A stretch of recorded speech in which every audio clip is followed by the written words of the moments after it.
আবহাওয়ার পরিবর্তনের কারণে সর্দি কাশি বা সাধারণ ঠান্ডা লাগা এখন একটি কমন প্রবলেম, যেটাকে আমরা মেডিকেলের ভাষায় কমন কোল্ড বলে থাকি।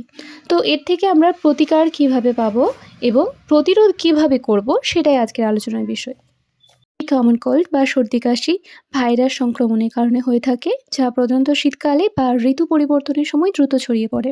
এর কিছু লক্ষণ আছে, যেমন হচ্ছে নাক দিয়ে পানি পড়ে, নাক বন্ধ হয়ে যায়, ঘন ঘন হাঁচি হয়, গলা ব্যথা হয়, গলা খুসখুস ভাব থাকে বা জ্বালা ভাব থাকে, কাশি হয়, মাথা ব্যথা থাকে, হালকা জ্বরও থাকতে পারে। এই সময় কিন্তু শারীরিক দুর্বলতা দেখা যায়। এই সমস্যাগুলি থেকে মুক্তি পাওয়ার জন্যে আপনি বাড়িতে একটুখানি গরম পানিতে বা চায়ের সাথে আদা, মধু মিশিয়ে খেতে পারেন, যেটা আপনার গলা ব্যথা কমিয়ে দেবে। তাছাড়া লবণ পানি দিয়ে কুলকুচি করবেন, যেটি আপনার গলা ব্যথা কমাতে সাহায্য করবে। গরম জলের ভাপ নেবেন এবং এই সময় প্রচুর পরিমাণে জল খাবেন বা ভেষজ চা পান করতে পারেন এই সময়। আর এটিকে যদি আমরা প্রতিরোধ করতে চাই, তাহলে নিয়মিত আমাদের হ্যান্ড ওয়াশ করতে হবে, আক্রান্ত ব্যক্তির থেকে দূরে থাকতে হবে, ভিটামিন সি সমৃদ্ধ খাবার খেতে হবে, যেটি আমাদের ইমিউনিটি সিস্টেমকে আরও বেশি স্ট্রং করে তুলবে।